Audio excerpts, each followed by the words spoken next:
Buen día, doctor. Mi nombre es Michelle Guevara Vázquez, soy estudiante de Relaciones Internacionales y el día de hoy hablaré acerca de los sistemas económicos y su casi nula contribución al problema del hambre en el mundo visto desde un enfoque realista. Antes de comenzar de lleno con la información, me gustaría mencionar esta gran frase de Nelson Mandela, activista, abogado y político sudamericano que dedicó gran parte de su vida a la lucha contra la igualdad racial, que dice así: la pobreza no es natural, es creada por el hombre. Erradicar la pobreza no es un acto de caridad, es un acto de justicia. La problemática del hambre está presente desde tiempos remotos. Se ha convertido en un tema de suma relevancia para la humanidad y por consiguiente para los organismos internacionales, que por medio de agendas sostenibles y las cumbres han puesto en su mesa de debate el combatir la pobreza disminuyendo así el hambre. El hambre, según Dante en la Divina Comedia, es una situación lamentable y la forma más miserable de morir, siendo una condición humana, prolongada y generalizada de no consumir alimentos por largos periodos de tiempo,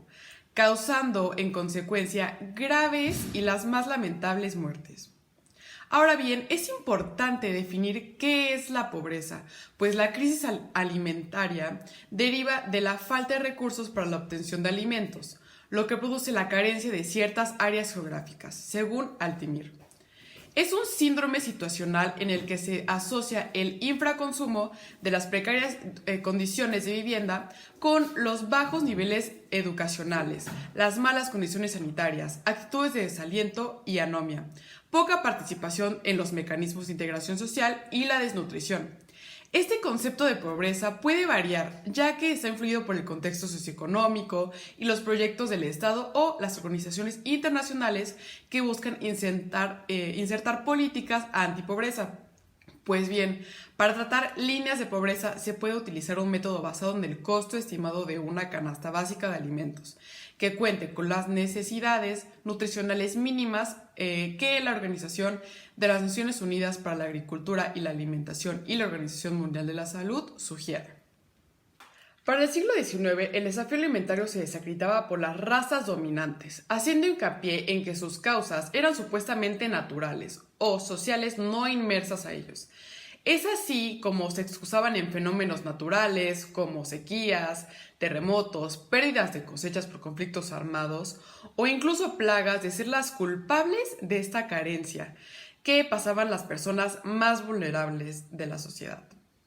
Más adelante se acuñaría el término de hambruna social, que según Jacques Chonchol, ex ministro de Agricultura en Chile, se daría a notar en eventos como las campiñas soviéticas, como consecuencia de la Gran Guerra Civil entre rusos rojos y rusos blancos en 1920 a 1991, y sobre todo la recolección de la agricultura del 32 al 33, que dejó alrededor de 7 millones de muertes por hambre. También las hambrunas debidas a la invasión china por los japoneses en los años 30, el hambre de Grecia del 41 al 43 y las hambrunas resultantes de la destrucción de arrozales por pesticidas norteamericanos durante la Guerra de Vietnam. También se suma a esto la causa de la guerra de Biafra y Nigeria del 67 al 70, solo por mencionar algunas. Por otro lado, este mismo teórico hace hincapié y hace alusión a la hambruna natural. Esta hambruna se ve representada en países de tercer mundo, en donde el contexto histórico global señala en los casos más drásticos a países del Sahel africano entre los 60s y 70s, Etiopía en el 73 debido a las sequías, Bangladesh en el 74 debido a las inundaciones catastróficas que pasó, y el noreste de Brasil en los comienzos del 1980, también por mencionar algunas. Ahora bien, en este plano más actual, solo en 2017 la ONU declaró que en el mundo mueren 24,000 personas de hambre por causas relacionadas cada día y en donde la globalización tiene un papel muy importante, pues afecta en gran medida la producción de alimentos y los altos precios conllevan a millones de personas que no puedan adquirir los alimentos básicos. Pero ¿cuáles son los países que sufren estas condiciones? Según Pau Collier, los estados fallidos forman parte del Club de la Miseria, que está constituido por 1.000 millones de personas que viven en los 58 países más pobres del mundo, en los que resaltan Burundi, en el país de África Oriental, Sudán del Sur, Malawi, Mozambique, República Democrática del Congo, la República Centroafricana, Madagascar, la Sierra Leone, Níger, Eritrea, Yemen, solo por mencionar algunos. Ahora, en el caso de América Latina, el Centro de Investigaciones de la Iniciativa de la Pobreza y Desarrollo Humano de la Universidad de Oxford y junto con el Programa de las Naciones Unidas para el Desarrollo, señaló que los países más pobres de Latinoamérica son Guatemala, Bolivia, Honduras, Nicaragua, Perú, Siranume, El Salvador, México, entre otros. De igual manera, esto se representa en el mapa de la parte inferior derecha de esta diapositiva. Asimismo, para considerar qué tan pobre es un país, el Fondo Monetario Internacional establece medidas en el PIB, o sea, el Producto Interno Bruto, que es el indicador económico que refleja el mayor valor monetario de todos los bienes y servicios finales producidos por un territorio en un determinado periodo de tiempo. Respecto a esta brecha de pobreza, el teórico Altimir indica en su estudio cuáles son las necesidades mínimas de energía, proteína, por persona en los países ya mencionados. Afirma que la estimación de presupuestos mínimos de la alimentación no puede ser completamente pagada por estos países, ya que tienen bajos ingresos, y es por esto que a raíz de la pobreza la mayoría de estos países enfrentan una situación de hambre. Ahora bien, hay que dar un vistazo a los sistemas económicos. Olivares plantea: un sistema económico tiene por base la estructura económica surgida de la existencia de necesidades humanas, biológicas, físicas, psiquiátricas, culturales, que plantean los problemas económicos básicos. Qué, cuánto y cómo, para quién producir. Las estructuras económicas están delimitadas por las propiedades de los medios de producción, los cuales se resuelven a través de las actividades económicas fundamentales, como la producción, el cambio, la distribución, el consumo. Esto realizado gracias a la existencia de factores productivos como la tierra, el trabajo, el capital, la organización, la tecnología y el tiempo. Así, los sistemas económicos se encuentran estrechamente ligados a los sistemas políticos, convirtiéndolos en una mafia del poder, en donde se puede apreciar que la historia económica ha llevado a la inequidad y a las situaciones injustas en las que la sociedad se desenvuelve. Y es por esto que en muchos países en vías de desarrollo el tiempo de vida de una persona promedio es de menos de la mitad que en Estados Unidos, por ejemplo, un país hegemón. Y las estadísticas de muerte prematura en la mayoría de las partes del mundo son sobrecogedoras.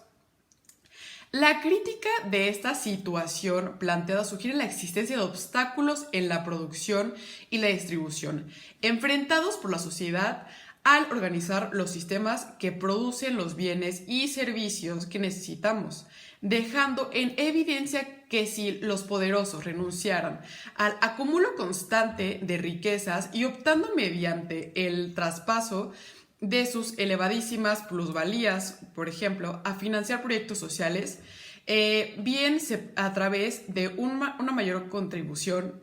esto influiría directamente en un reparto más equitativo de las riquezas, facilitando oportunidades a los más desfavorecidos. En el documental El orden criminal del mundo de Eduardo Galeano se observa que los sistemas económicos internacionales como el Banco Mundial, el Fondo Monetario Internacional y la Organización Internacional del Comercio, junto con los hombres que lideran el mundo bajo las sombras, actúan solo como organizaciones mercenarias de oligarquía del capital financiero, ya que no ven el beneficio de acabar con el hambre, sino al contrario, han aportado a la mundialización de la pobreza con el capitalismo asesino. Los banqueros son quienes usurpan a la comunidad internacional. Y este afán de ser esta riqueza desbordada por el capital financiero se convierte en un beneficio máximo a los que nos convierten en esclavos del capital, perdiendo así nuestros valores. Y bueno, este autor describe que la globalización es una mentira, en donde solo los países hegemónicos, como hace rato mencionamos Estados Unidos, pueden darse el lujo de ser parte, ya que en estos países en vías de desarrollo, o mejor dicho, países pobres, las desigualdades se incrementan día con día y las muertes con ello. El hambre va en aumento igual, dejando a las personas incluso comiendo de la basura para saciar su hambre. Ya teniendo un panorama del problema, como teoría de las relaciones internacionales, escogí el realismo, ya que construye un marco teórico para analizar la realidad y presenta un modelo cuyos conceptos principales son el centralismo del Estado-Nación, los sistemas internacionales anárquicos, el balance de poder y la autoayuda. Ahora bien, autores como Hans Morgenthau, importante figura en la política internacional, señalan que el elemento principal que permite al realismo político encontrar su rumbo es el panorama de la política internacional. Es este concepto de interés definido en términos de poder. Y los estadistas podrían llevar a cabo políticas exteriores moralmente buenas o malas, pero lo que garantiza el éxito será la lectura correcta de la realidad de poder del sistema interestatal, siguiendo un curso racional, objetivo y no emocional. También hay que mencionar que dentro de esta búsqueda de un equilibrio de poder, los realistas lo ven como un modo de organización para la sociedad, lo cual puede impedir la hegemonía universal, asegurando la estabilidad y seguridad para todas las naciones. También los realistas mencionan que vivimos en un contexto histórico caracterizado por el conflicto, en donde el poder entre estados, incluso entre organismos, está implícito.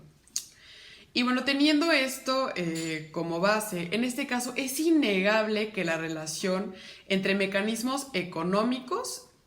como lo mencionamos anteriormente, y el problema del hambre, porque se tiene que ver desde esta visión para poder ser analizado más allá de lo establecido, ya que no vivimos realmente en este estado de cooperación internacional, sino que la desigualdad ya en aumento y hace que haya una gran diferenciación entre naciones y como países hegemones, que incluso han llegado a normalizar la pobreza, cuando son ellos quienes podrían tomar medidas reales para ayudar o incluso erradicar el hambre. En conclusión, el hambre se puede combatir, pero habrá que diseñar estrategias claras para ponerlas en práctica. Pero será el equilibrio de poder y el no abuso que permita que los sistemas económicos actúen de manera asertiva ante este problema. De esta forma, al dejar de poner como prioridad al capital financiero y a los modos de producción, podría haber un cese a la pobreza a escala global, lo que en consecuencia hará que el hambre disminuya. Y son estas teorías de las relaciones internacionales que ayudan a que se pueda entender el problema de una forma más humana. Este fenómeno que aparentaba ser viejo, pero incluso en este siglo se ha intensificado, lo que es evidente es que los organismos mencionados en este trabajo tienen poder y recursos para generar un cambio y simplemente realizan un mínimo esfuerzo cuando se trata de seres vivos que deberían ser tratados conforme a los derechos universales. Así se debe admitir que hay mucho por hacer, porque parece casi nula la contribución al erradicar el hambre en el mundo. Estas son mis referencias utilizadas para este trabajo. Muchas gracias por su atención y su tiempo, doctor.